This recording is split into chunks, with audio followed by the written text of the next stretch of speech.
In The Colour Out of Space by H.P. Lovecraft, we hear the story of a meteorite that falls near Arkham and the devastation it causes over the following years. In Part 5, night has fallen and both Amy and the investigators are trapped. The glowing from the well intensifies, the horses scream and the men cower in the farmhouse. Then something even more horrific causes them to abandon their refuge and run. If you want to hear more, please click like, subscribing and clicking the bell, then all will let you know when a new episode releases. Let us know what you liked and what you want to see more of in the comments. You can even join us on Patreon. For now though, it's time to enter the Cave of Chronicles.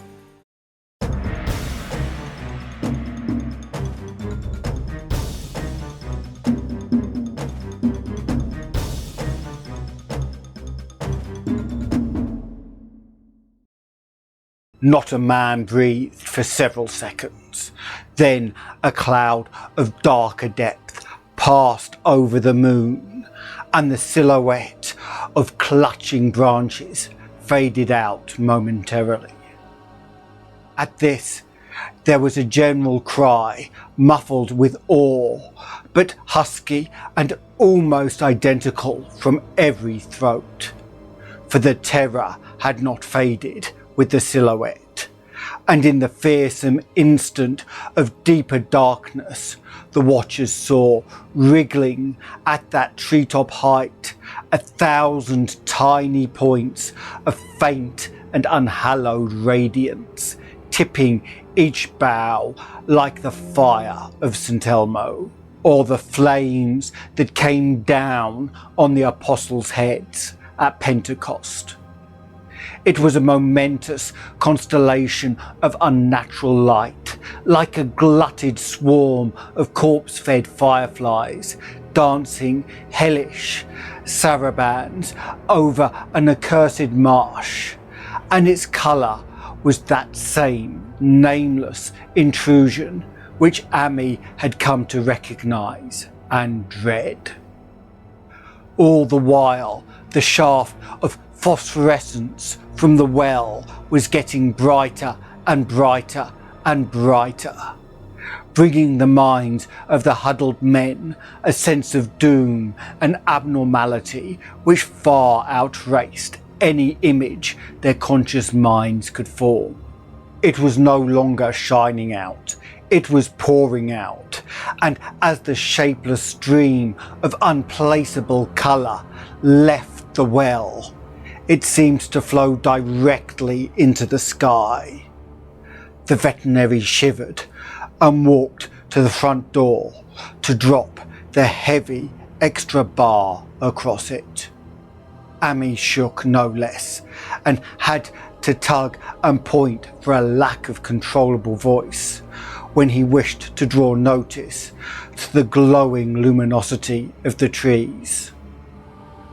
The neighing and stamping of the horses had become utterly frightful, but not a soul of that group in the old house would have ventured forth for any earthly reward.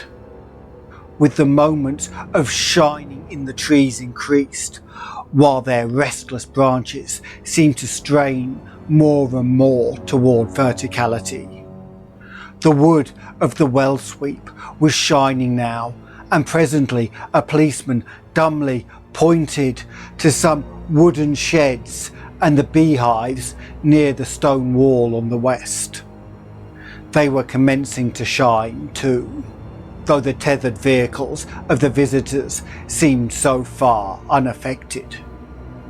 Then there was a wild commotion and clopping in the road, and as Amy quenched the lamp for better seeing, they realised that the span of frantic greys had broke their sapling and run off with the Democrat wagon. The shock served to loosen several tongues, and embarrassed whispers were exchanged. "It spreads on everything organic that's been around here," muttered the medical examiner.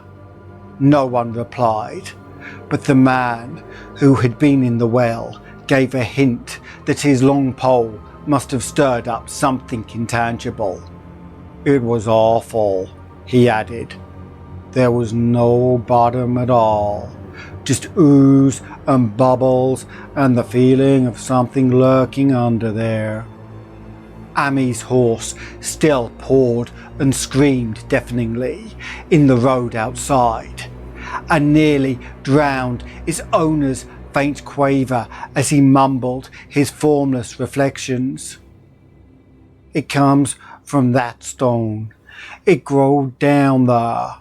It got everything living. It fed itself on our mind and body. Thad and Murney, Zenas and Nabby. Nahum was the last. They all drunk the water. It got strong on 'em. It come from beyond, while things ain't like they be here. Now it's going home."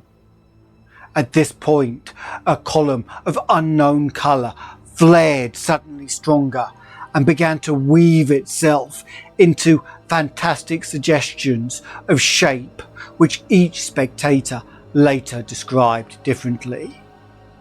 There came from poor tethered hero such a sound as no man before or since ever heard from a horse. Every person in that low-pitched sitting room stopped his ears, and Amy turned away from the window in horror and nausea. Words could not convey it. When Amy looked out again, the hapless beast lay huddled, inert on the moonlit ground between the splintered shafts of the buggy. That was the last of Hero, till they buried him the next day. But the present was no time to mourn, for almost at this instant a detective silently called attention to something terrible in the very room with them. In the absence of the lamplight, it was clear that a faint phosphorescence had begun to pervade the entire apartment. It glowed on the broad planked floor and the fragment of rag carpet, and shimmered over the sashes in the small paned windows. It ran up and down the exposed corner post, coruscated around the shelf and mantel, and infected the very doors and furniture. Each minute saw it strengthen, and at last it was very plain that healthy living things must leave that house. Amy shewed them the back door and the path up through the fields to the 10-acre pasture. They walked and stumbled as in a dream, and did not dare look back till they were far away on the high ground. They were glad of the path, for they could not have gone the front way by that well. It was bad enough passing the glowing barn and sheds, and those shining orchard trees with their gnarled, fiendish contours. But thank heaven that the branches did their worst twisting high up. The moon went under some very black clouds as they crossed the rustic bridge over Chapman's Brook, and it was blind groping from there to the open meadows. When they looked back toward the valley and the distant gardener place at the bottom, they saw a fearsome sight. All the farm was shining with the hideous, unknown blend of colour. Trees, buildings, and even such grass and herbage as had not been wholly changed to lethal grey brittleness.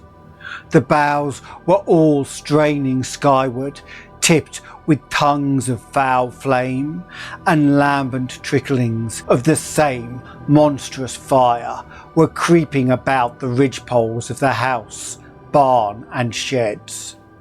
It was a scene from a vision of Fuseli, and over all the rest reigned that riot of luminous amorphousness, that alien and undimensioned rainbow of cryptic poison from the well, seething, feeling, lapping, reaching, scintillating, straining, and malignly bubbling in its cosmic and unrecognisable chromaticism. Then, without warning, the hideous thing shot vertically up towards the sky like a rocket or meteor, leaving behind no trail and disappearing through a round and curiously regular hole in the clouds before any man could gasp or cry out. No watcher can ever forget that sight, and Ami stared blankly at the stars of Cygnus, Daneb twinkling above the others, where the unknown colour had melted into the Milky Way. But his gaze was the next moment called swiftly to earth by the crackling in the valley. It was just that.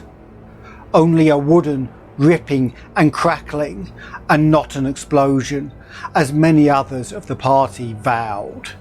Yet the outcome was the same, for in one feverish, kaleidoscopic instant there burst up from that doomed and accursed farm a gleaming, eruptive cataclysm of unnatural sparks and substance, blurring the glance of the few who saw it, and sending forth to the zenith a bombarding cloudburst of such coloured and fantastic fragments as our universe must needs disown.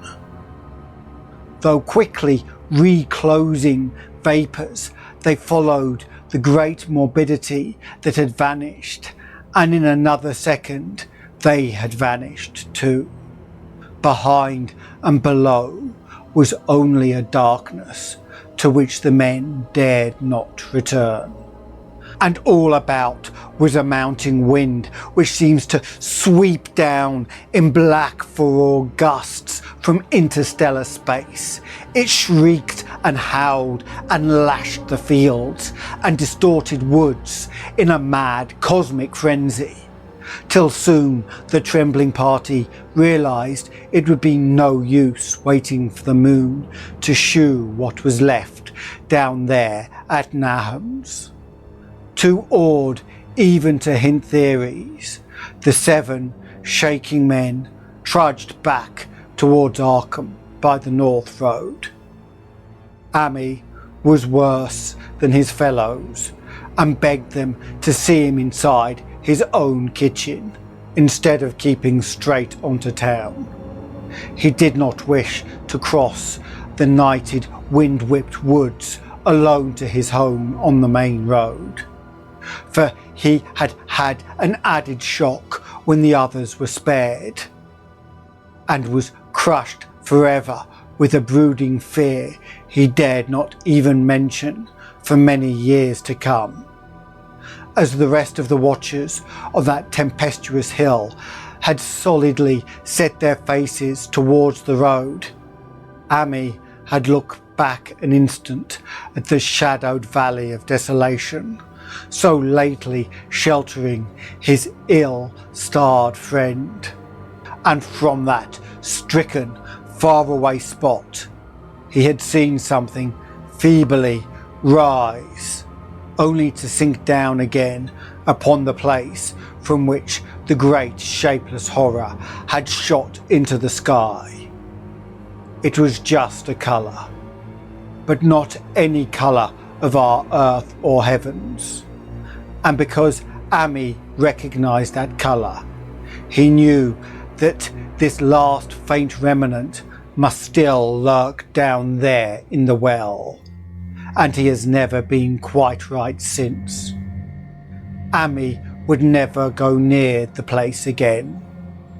It is over half a century now since the horror happened, but he has never been there and will be glad when the new reservoir blots it out. I shall be glad too, for I do not like the way the sunlight changed colour around the mouth of that abandoned well when I passed. I hope the water will always be very deep, but even so, I shall never drink it. I do not think I shall visit the Arkham country hereafter. 3 of the men who had been with Amy returned the next morning to see the ruins by daylight. But there were not any real ruins, only the bricks of the chimney, the stones of the cellar, and some mineral and metallic litter here and there, and the rim of that nefarious well, save for Amy's dead horse, which they towed away and buried, and the buggy which they shortly returned to him. Everything that had ever been living had gone. 5 eldritch acres of dusty grey desert remained, nor has anything ever grown there since.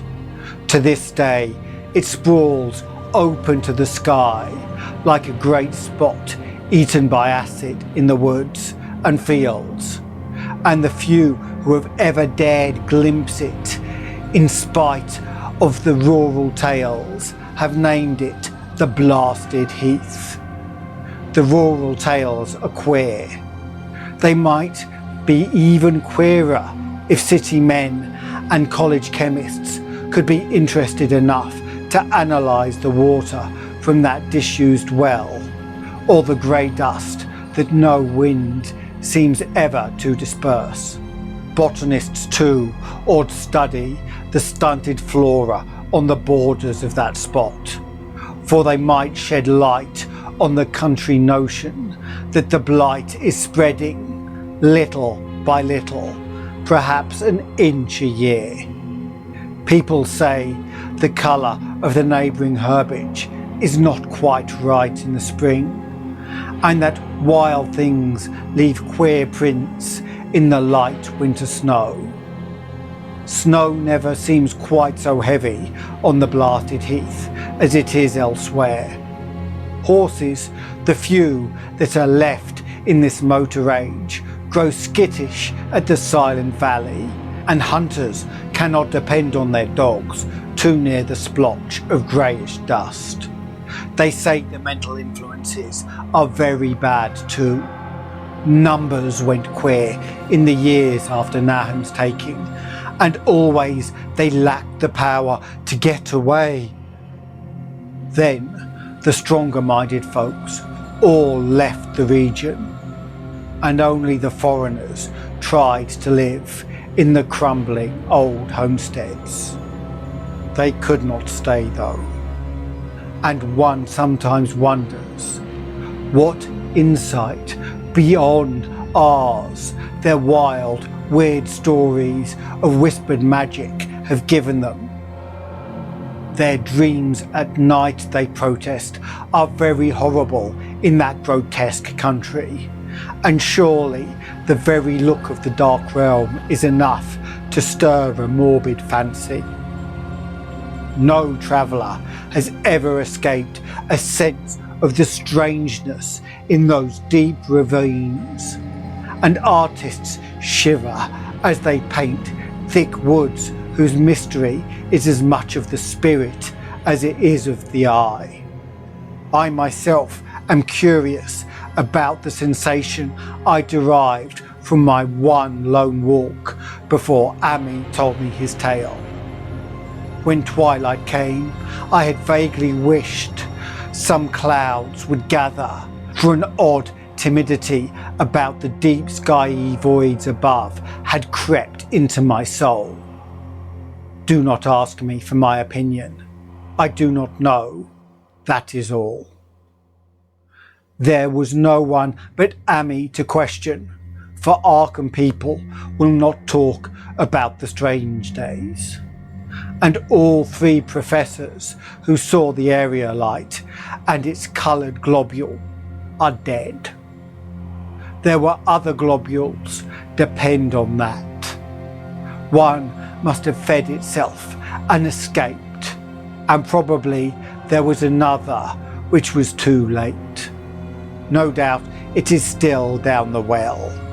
I know there was something wrong with the sunlight I saw above that miasmal brink. The rustics say the blight creeps an inch a year, so perhaps there is a kind of growth or nourishment even now. But whatever demon hatchling is there, it must be tethered to something, or else it would quickly spread. Is it fastened to the roots of those trees that claw the air? One of the current Arkham tales is about fat oaks that shine and move as they ought not to at night. What it is, only God knows. In terms of matter, I suppose the thing Ami described would be called a gas. But this gas obeyed laws that are not of our cosmos. This was no fruit of such worlds and suns as shine on the telescopes and photographic plates of our observatories.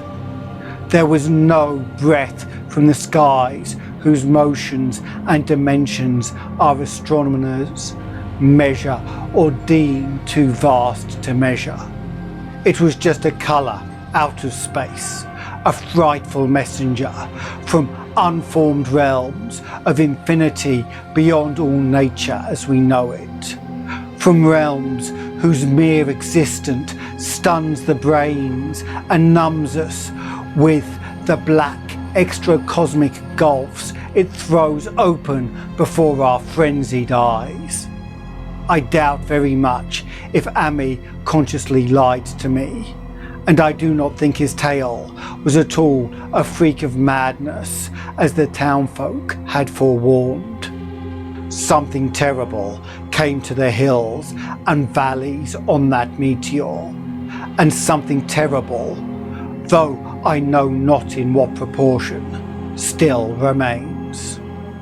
I shall be glad to see the water come. Meanwhile, I hope nothing will happen to Ami. He saw so much of the thing, and its influence was so insidious. Why has he never been able to move away? How clearly he recalled those dying words of Naham's. Can't get away, Draji. You know someone's coming, but take no use. Ami is such a good old man. When the reservoir gang gets to work, I must write the chief engineer to keep a sharp watch on him. I would hate to think of him as the grey, twisted, brittle monstrosity which persists more and more in troubling my sleep. So ends the colour out of space. The entity has left and the reservoir has been filled. It is all over. Or is it? Let me know what you think in the comments. If you enjoyed the tale, it helps us if you let others know. So please click the like button and share with others that may be interested. Subscribing will let you travel with us on further adventures of the dark and terrible, with the bell notifying you as we set off. If you want to join our Eldritch Order on Discord, come visit us on Patreon or YouTube, coming soon. Then you can join in the discussions and even help guide the choice of stories. There is an ever-growing list of insane benefits. See the description for details of the Patreon and for a link to Canje Studios to find out about modern board games where you can create your own dark and terrible stories. Until next time, farewell. But think on this. We think we understand our universe, but what truly exists in the depths of the ocean, Earth, or outer space?